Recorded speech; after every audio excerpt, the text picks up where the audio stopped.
കർത്താവിൻ്റെ മഹത്വം എല്ലാ സഹോദരങ്ങൾക്കും വേഗം വരുന്ന യേശുക്രിസ്തുവിൻ്റെ അതിശ്രേഷ്ഠ നാമത്തിൽ ക്രിസ്തീയ വന്ദനത്തെ അറിയിക്കുന്നു.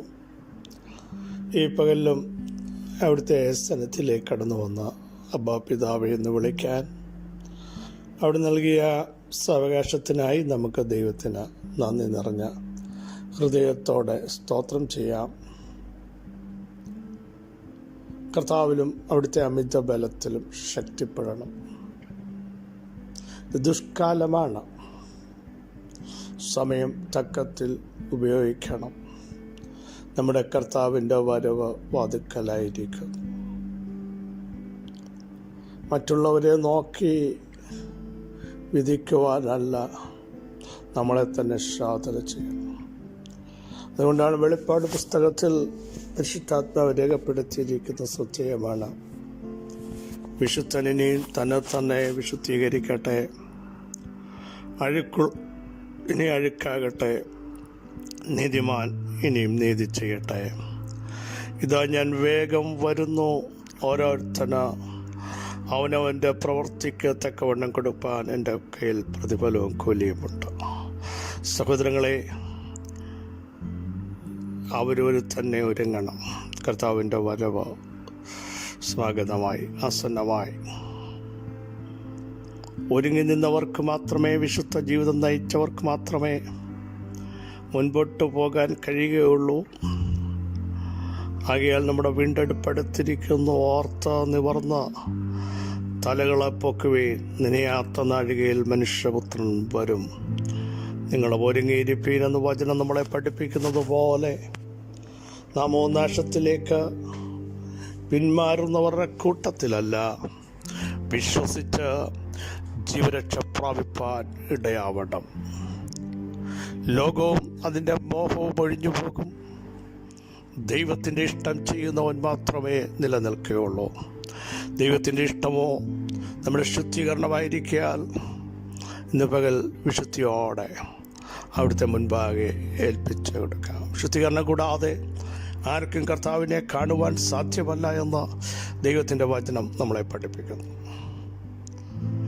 ആകയാൽ വചനപ്രകാരം ജീവിക്കാൻ പരിശുദ്ധാത്മാവ് നമ്മെ എല്ലാം ഇടയാക്കട്ടെ എന്ന് ആത്മാർത്ഥമായി പ്രാർത്ഥിക്കുന്നു. കൈവിടപ്പെട്ടു പോയാൽ പിന്നീടൊരു അവസരമുണ്ടാകും എന്ന് സഹോദരങ്ങളെ നമ്മളാരും ചിന്തിക്കരുത്. സുപ്രസാദകാലമാണ്, രക്ഷാദിവസമാണ്. രക്ഷയ്ക്കായി കാംക്ഷിക്കുന്നവരെ അതിലേക്ക് പ്രവേശിപ്പിക്കാൻ ഇന്നും എൻ്റെ കർത്താവ് വിശ്വസ്തനാണ്. കൃപയുടെ വാതിൽ ഇപ്പോഴും തുറന്നു കിടക്കുന്നു. അത് പൂട്ടുവാനുള്ള സമയമായിരിക്കുന്നു. ആകയാൽ നമുക്ക് നമ്മളെ തന്നെ ഒന്ന് ക്രമീകരിക്കാം, ഒരുങ്ങാം. ആകയാൽ പരിശുദ്ധാത്മ ശക്തിയോടെ മുൻപോട്ട് പോകാൻ അവിടെ നമ്മെല്ലാം ഇടയാക്കട്ടെ എന്ന് പ്രാർത്ഥിക്കുന്നു. ഞാൻ യഹോവയിലേക്ക് നോക്കുമെന്ന് ഭക്തൻ പ്രാർത്ഥിച്ചതുപോലെ എല്ലാ സമയത്തും കണ്ണുകൾ ഉയർത്തി ദൈവത്തിലേക്ക് നോക്കുവാൻ, ദൈവത്തോട് സംസാരിക്കാൻ, ദൈവമേ അങ്ങൻ്റെ കരത്തിൽ പിടിക്കണമേ, അങ്ങയുടെ ഇഷ്ടം ചെയ്യാൻ എന്നെ പ്രാപ്തരാക്കണമേ എന്ന് പ്രാർത്ഥിച്ച് തുടങ്ങാൻ തയ്യാറാകൂ. ഇന്ന് പകലിലും ദൈവം നിങ്ങളെ ഗൈഡ് ചെയ്യും.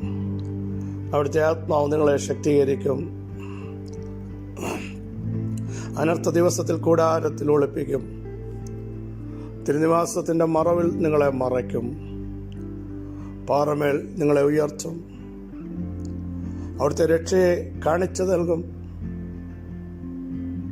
ജീവനുണ്ടാകാൻ, സമൃദ്ധിയായ ജീവനുണ്ടാകാൻ എൻ്റെ യേശു വന്നെങ്കിൽ ഇന്ന് പകൽ ആ ജീവൻ്റെ ശക്തി നമ്മുടെ മേൽ വ്യാപരിപ്പിക്കുവാൻ അവിടത്തേക്ക് പ്രസാദം തോന്നും. വിശ്വസിക്കുക, ദൈവത്തിൻ്റെ മഹത്വം വെളിപ്പെടും. ഒടുക്കത്തെ നാളിലല്ല, വിശ്വസിക്കുന്നവർക്ക് വേണ്ടി ഇപ്പോൾ തന്നെ ദൈവത്തിൻ്റെ മഹത്വം അവിടുന്ന് വെളിപ്പെടുത്തും. യേശുവിൻ്റെ നാമത്തിൻ്റെ ശക്തിയുടെ വ്യാപാരം ഇന്ന് പകൽ നമ്മുടെ മേൽ വെളിപ്പെട്ടു വരട്ടെ എന്ന് ആത്മാർത്ഥമായി പ്രാർത്ഥിക്കുന്നു. 112 സങ്കീർത്തനം 6 വാക്യം നമുക്കെല്ലാം സുപരിതമാണല്ലോ. അവൻ ഒരു നാളും കുലുങ്ങിപ്പോകയില്ല, നീതിമാൻ എന്നേക്കും ഓർമ്മയിൽ ഇരിക്കും. ഈ സങ്കീർത്തനം അനേക തവണ നമ്മൾ ചിന്തിച്ചതും നമ്മൾ വായിച്ച് പ്രാർത്ഥിച്ച് ദൈവത്തിന് മഹത്വം കരയറ്റുന്നതുമാണ്. അവിടെ യഹോവയെ സ്തുതിപ്പീൻ എന്ന് പറഞ്ഞ് തുടങ്ങുകയാണ്. യഹോവയെ ഭയപ്പെടണം, അവൻ്റെ കൽപ്പനകൾ ഇഷ്ടപ്പെടണം. അങ്ങനെയുള്ള മനുഷ്യനാണ് ഭാഗ്യവാൻ.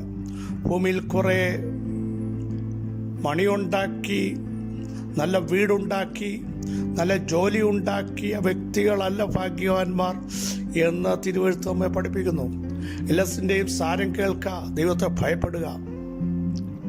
യഹോവയെ ഭയപ്പെട്ട് അവൻ്റെ കൽപ്പനകൾ അനുസരിക്കുന്ന മനുഷ്യരാണ് ഭാഗ്യവാന്മാർ. ലംഘനം ക്ഷമിച്ചും പാപം മറച്ചും കിട്ടിയ മനുഷ്യരാണ് ഭാഗ്യവാൻ.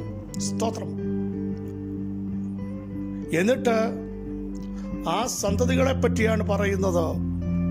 അവർ അനുഗ്രഹിക്കപ്പെട്ട തലമുറയാകും. നേരുള്ളവർ തലമുറ. ഐശ്വര്യം, ദൈവത്തിൻ്റെ ഐശ്വര്യം, ആത്മിക അനുഗ്രഹങ്ങൾ, സമ്പത്തുകൾ ഉയരത്തിൽ നമുക്ക് ദൈവം നൽകും.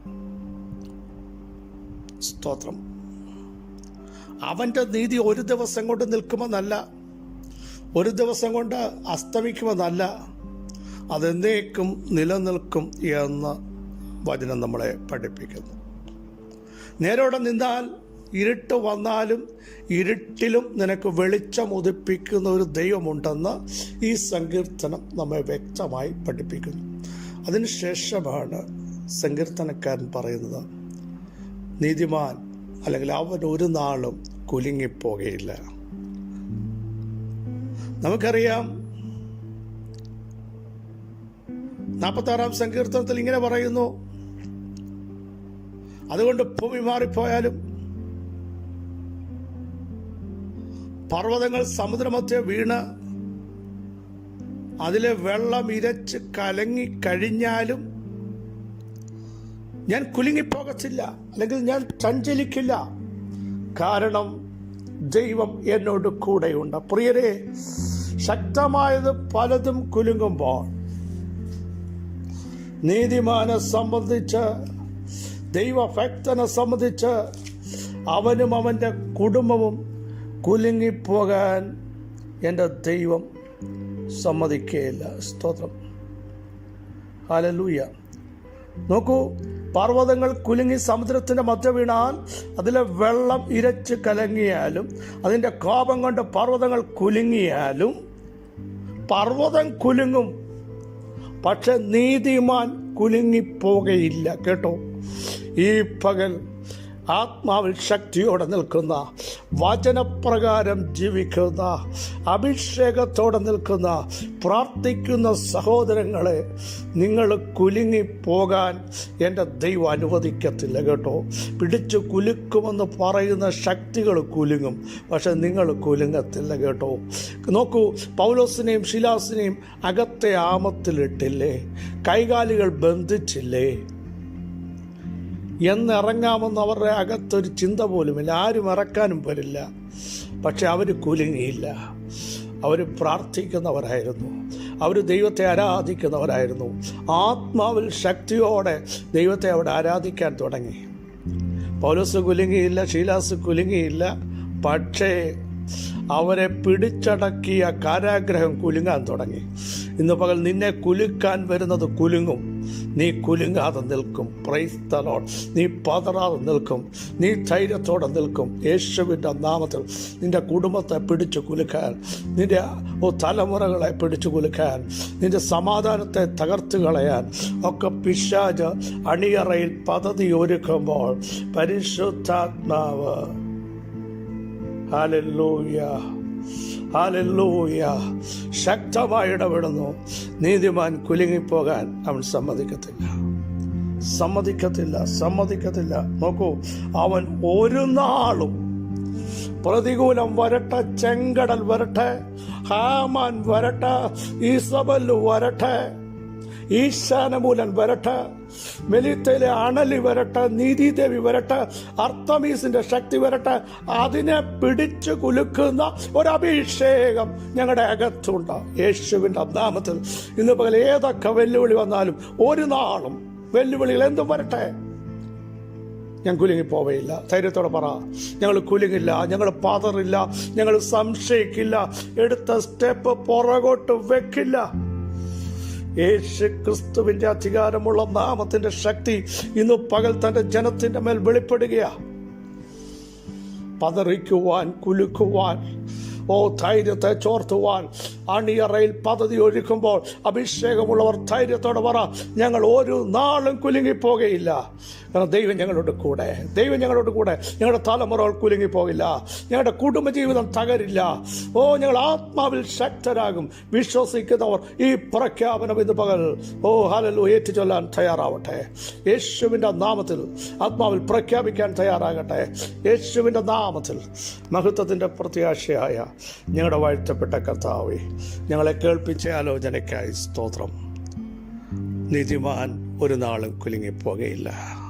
നീതിമാന്റെ വാസസ്ഥലത്തെ അനുഗ്രഹിക്കുന്ന ദൈവം, നീതിമാൻ തുണയില്ലാതിരിക്കുന്നത് ഞാൻ ഒരു നാളും കണ്ടിട്ടില്ലെന്ന് പറയുന്ന വചനത്തിൻ്റെ ശക്തി. ഹല്ലേലൂയ. നീതിമാന്മാരെ എല്ലാ കാലത്തും യഹോവയിൽ വാഴ്ത്തുവേ. ഇന്ന് പകലും കർത്താവേ, ഞങ്ങൾ കുലുങ്ങിപ്പോവില്ല. ഞങ്ങൾ ധൈര്യത്തോടെ ഇരുന്ന് ആത്മാവിൽ ശക്തിയോടെന്ന് ദൈവത്തിൻ്റെ പ്രവർത്തികളെ വർണ്ണിപ്പാൻ അവിടെ ഞങ്ങളെ ഇടയാക്കുന്നതിനായി സ്തോത്രം. യേശുവിൻ്റെ നാമത്തിൽ ധൈര്യത്തെ ചോർത്താൻ, ബലത്തെ നഷ്ടപ്പെടുത്തുവാൻ, പുറകോട്ട് ഞങ്ങളെ പിടിച്ചൊതുക്കുന്ന സകല ശക്തികളെയും ഇന്ന് പകൽ ആത്മാവിൽ ഞങ്ങൾ ബ്രേക്ക് ചെയ്തിട്ട് ഞങ്ങൾ ധൈര്യത്തോടെ പറയുന്നു, ഞങ്ങൾ കുലുങ്ങിപ്പോകുകയില്ല. ഞങ്ങൾ ശക്തരായി പുറത്തു വരാൻ പോകുന്നു. യേശുവിൻ്റെ നാമത്തിൽ അവിടുത്തെ ജനത്തെ ഞങ്ങൾ ബ്ലസ് ചെയ്ത് പ്രാർത്ഥിക്കുന്നു. സകല മഹത്വം അങ്ങേക്ക് യേശുവിൻ നാമത്തിൽ തന്നെ. ആമേൻ, ആമേൻ. നീതിമാൻ കുലുങ്ങിപ്പോകാൻ എൻ്റെ ദൈവം സമ്മതിക്കുകയില്ല. കർത്താവ് നമ്മളോട് കൂടെയുണ്ട്. ധൈര്യത്തോടെ മുമ്പോട്ട് പോകുക. ഉറച്ചു നിൽപ്പീൻ, ധൈര്യപ്പെടുവീൻ. ഈ വചനങ്ങളാൽ അവിടെ സഹായിക്കട്ടെ. ക്രിസ്തുവിൽ നിങ്ങളുടെ സഹോദരൻ പാസ്മിച്ചു.